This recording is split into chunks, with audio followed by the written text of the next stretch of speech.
Good afternoon and a hearty welcome to Channels Beam, where curiosity meets conversations, taking us a step further into the future we desire. I am Sunes Nathaniel, and today on this program, we'll be looking at attaining social justice through water security and restructured education. As always, let's begin with our top tweets from the passing week and our synopsis that highlights the dire need for water security across Nigeria. We'll be right back. Don't go away.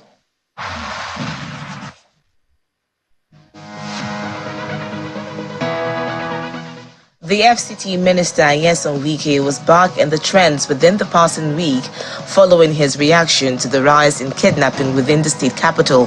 Some Nigerians urged him to focus on the task of security and not the polity in Rivers State.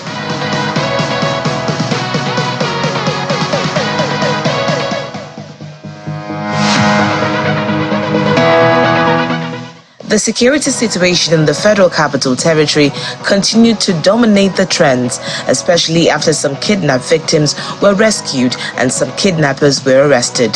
Sadly, a young lady known as Nabina, who was kidnapped alongside her family, was killed by the kidnappers.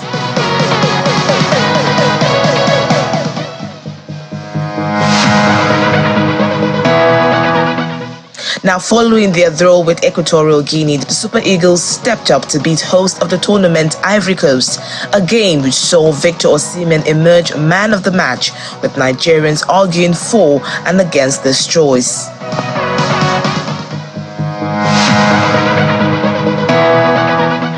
The University of Lagos was in the mix for trends in the passing week as the university held its convocation, which saw over 300 students graduate with first class.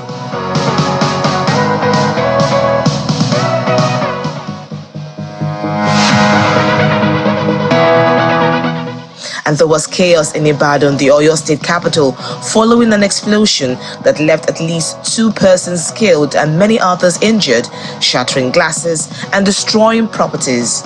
Investigations suggest that explosives stored by illegal miners was the cause of the incident.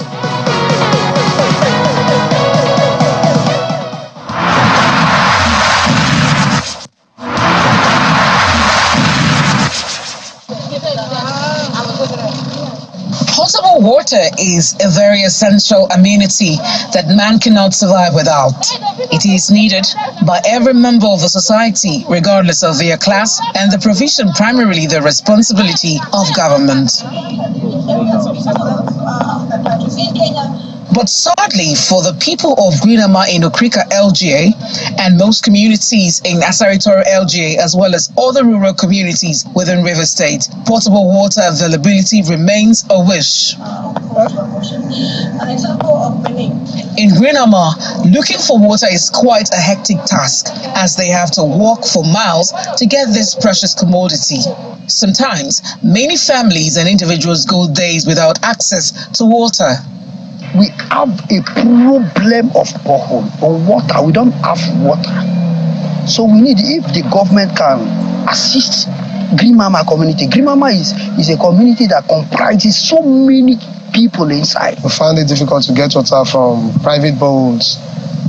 And you know the current situation of the country now, that everything is on the high places.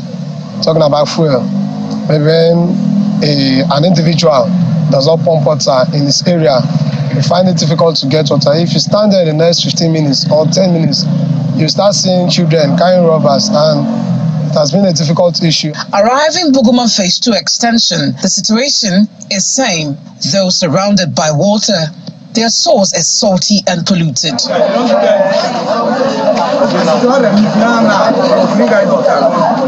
The problem of potable water supply in riverine rural communities continues to persist. Will the government do something about this? As the local authorities say, they do not have the resources to be able to fix this problem. That question is for the federal and state governments to answer. Deborah Balama, Channels Television News. Thanks for staying with us and welcome to those who might be joining us at this moment. As stated earlier on, this captivating episode of the program, we're going to be addressing the attainment of social justice through water security and restructured education. We have a brilliant lineup for you today, and joining me right here in our Abuja studio is Mr. Hamza Yunusa, a water tech entrepreneur and a leading advocate for sustainable water management practices in Nigeria. He is the CEO of Hydronamics.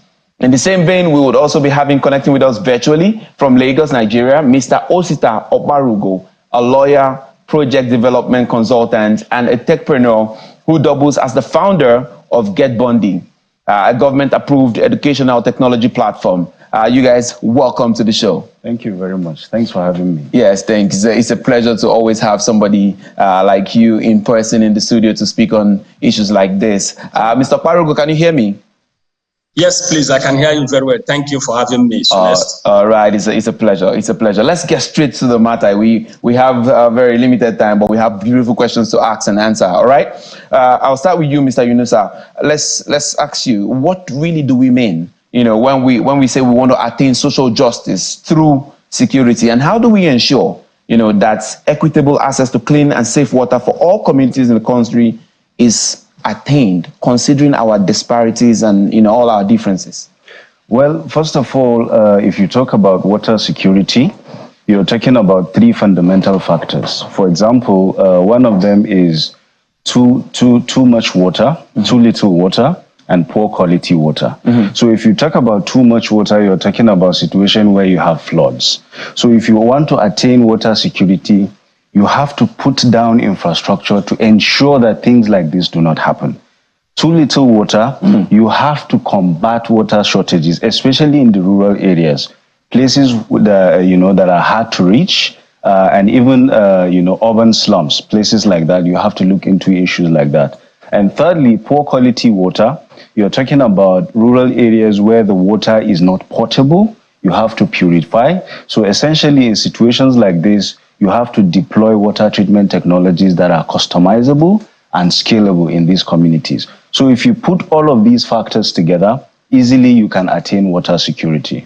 That's a beautiful one. I mean, it's your forte, so I can see you're ready to go. Okay, let me stay with you and just ask you this. Yeah. What innovative solutions can be implemented, to tackle the challenges of this water security and, contamination, particularly marginalized regions? And also, if you can, answer for us, how does investing in water security, directly contribute to Nigeria's economic growth?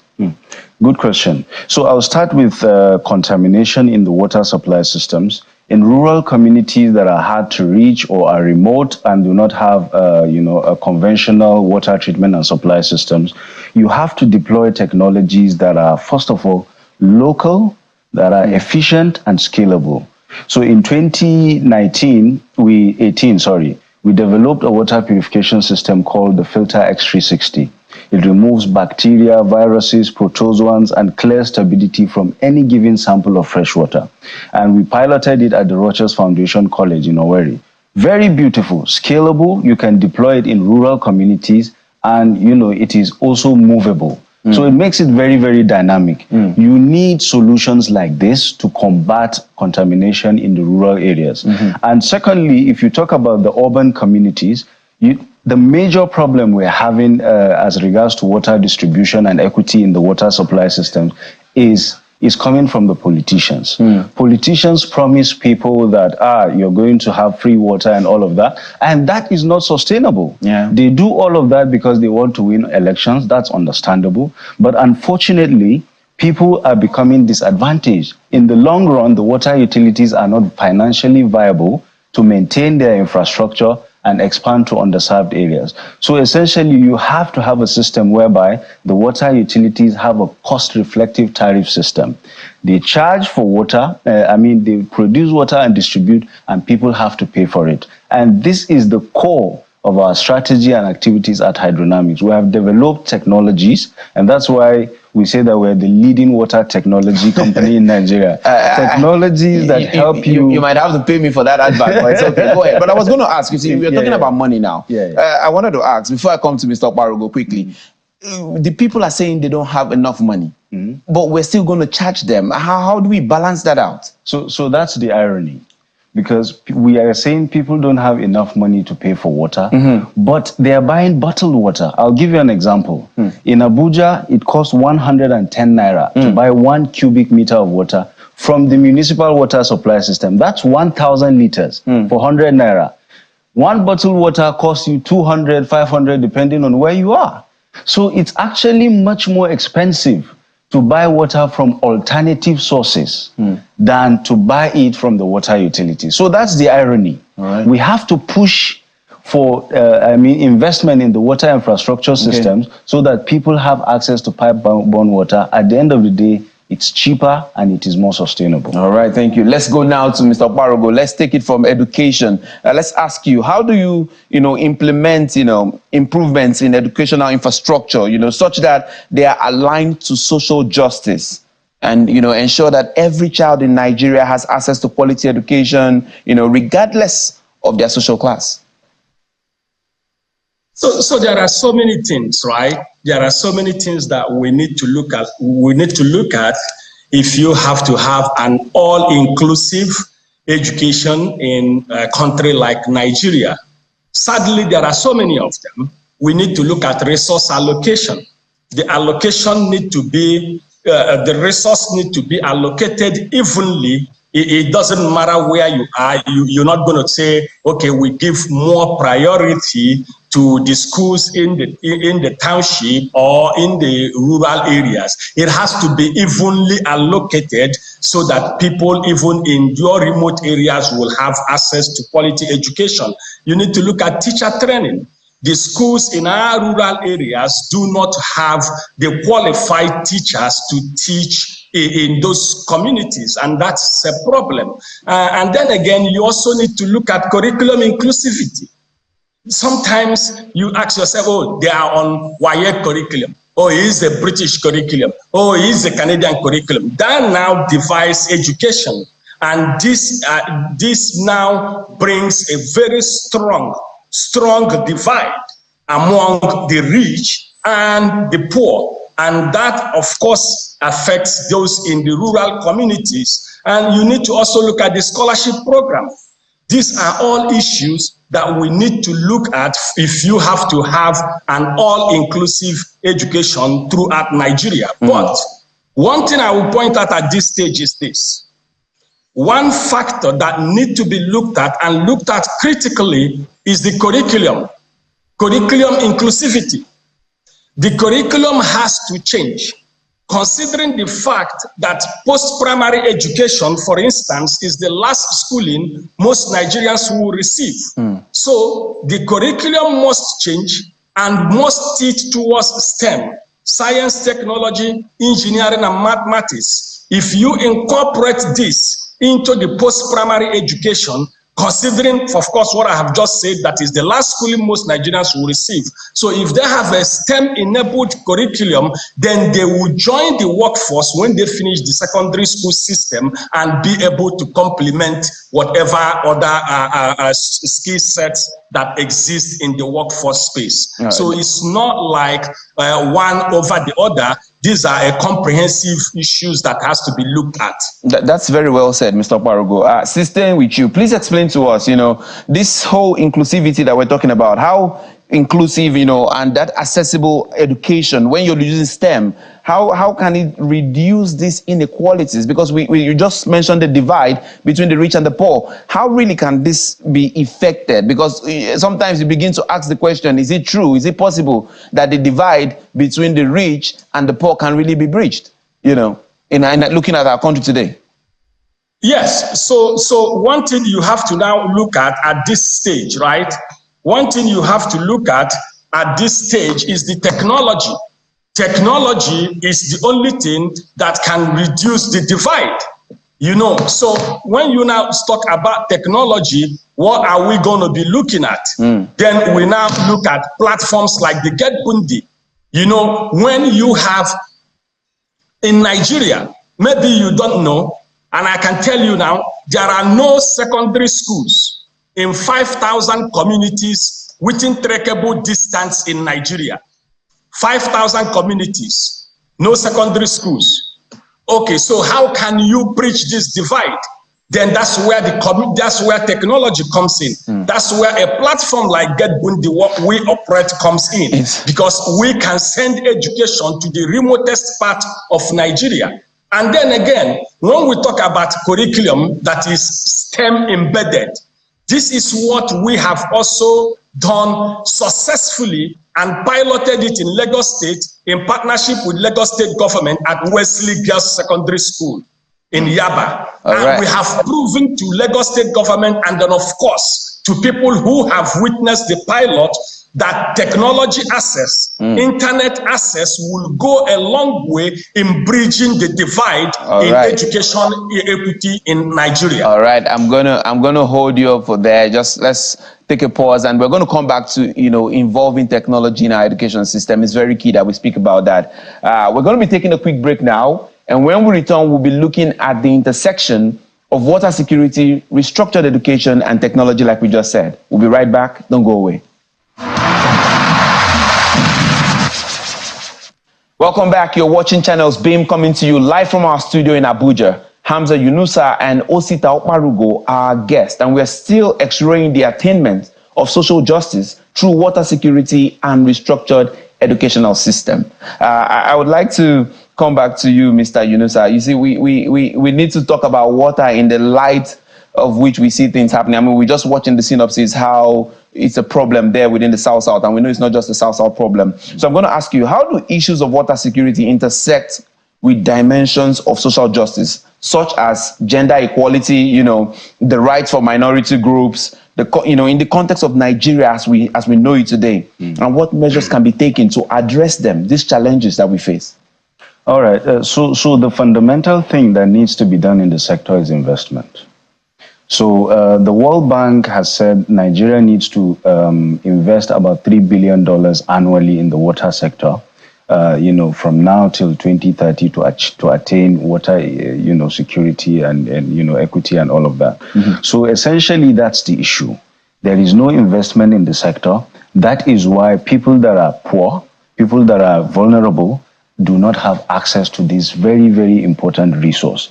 If you invest, for example, what we just saw earlier in the synopsis, that community requires, even if it's a packaged water treatment plant, because they have water, they have abundant water, they have fresh water there. You can just collect that water, put it through a purification process, pipe it to everybody to their homes. But most importantly, the water must not be free, because it costs a lot of money to produce this water and distribute it. So people have to pay for it. And when this is done, every single individual, both the rich and the poor, will have access to water. And then if you talk about, girls, gender equality and all of these things, I saw in the synopsis that people have to trek long distances to get water.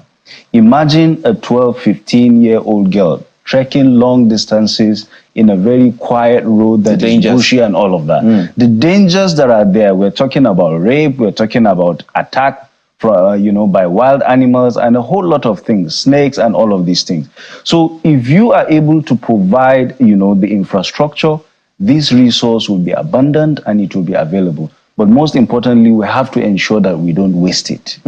All right, beautiful. Coming to you, Mr. Barugo, I'm going to ask you now, what measures can we take, to address specific challenges that we're facing, when it comes to restructuring education, when it comes to including STEM in our educational system properly? And then how does this also tie into social justice? How does all we're talking about in the educational restructuring, how does it tie into social justice? That's what we want to know now. So very simple, right? You have to look at what have we done before? Where are we with what we have done? And where do we want to go? If you look at it, you will see completely that what we have done before has not worked. Why has it not worked? It has not worked because we have left STEM out of the school curriculum in Nigeria. So there has to be a conscious effort made by stakeholders to first redesign, rejig the Nigerian post-primary education curriculum by including STEM. If you do that, then you now begin to look at ways to massify this system. When you now talk about social justice, what you are talking about, the encompassing of everything you're talking about, it's the equitable distribution, equitable allocation, equitable provision of education. How can that be achieved? That can be achieved if you use technology. Without the use of technology, you cannot equitably distribute the resources or allocate education across a country like Nigeria. Because we have to now look at those in the remote areas that do not have access.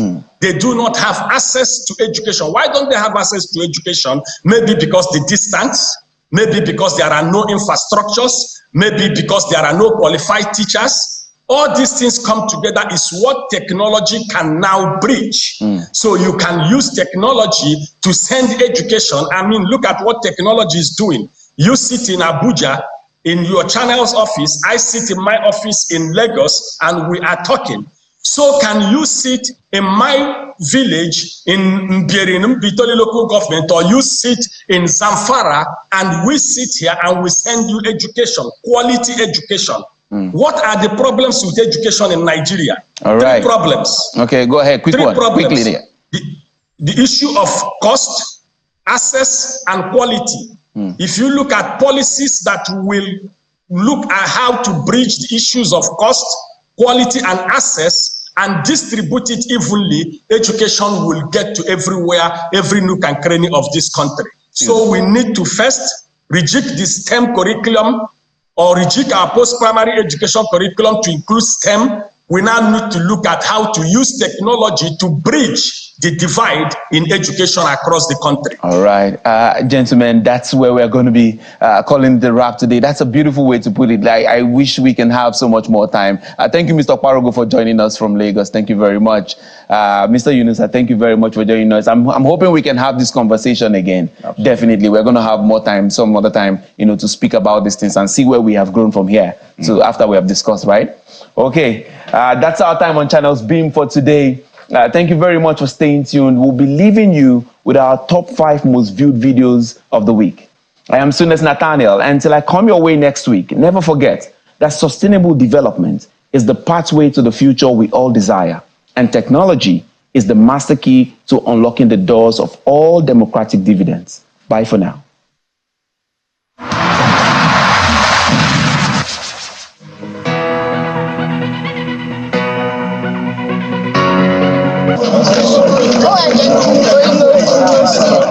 We begin this week's most viewed videos countdown with a video in which Governor Seyi Makinde claimed that some foreign names were found on the CAC document of a company alleged to be responsible for the recent explosion that rocked Ibadan. We have identified the company involved with storage of explosive devices in that particular building.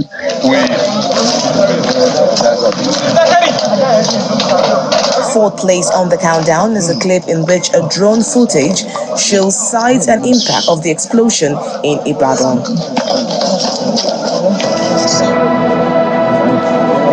Still in Ibadan, Oyo State, our third most viewed video of the week is a clip in which Governor Makinde urged residents of Ibadan and the entire state to remain calm following the explosion that rocked the state. And from what we've gathered so far, the likelihood is that you have illegal miners toying with explosives around this place. We've always said to people that when you see something, say something, and then the authorities should be able to do something. President Bola Ahmed Tinubu. In second place on our YouTube this week is a clip in which President Bola Tinubu revealed that former President Muhammadu Buhari made no attempts to interfere with the selection of the president's cabinet. President Muhammadu Buhari, thank you, except when I call him to say, are you living? Are you being in the farm? you don't hear for him either to nominate or intrude in the cabinet or complain about occasions. Thank you for being who you are, a civic. Section 73C. Sitting at the topmost spot on our list is a video in which Nigerian actor, lawyer and politician Kenneth Okonkwo revealed that the People's Democratic Party cannot serve as a good opposition to the present ruling All Progressives Congress. I am saying that politicians have the tendency, when their policy is stomach infrastructure, to always join the winning party after elections. So there's nothing surprising about it. So it is when such things happen that the true people who have the mind to fight for a new Nigeria starts emerging.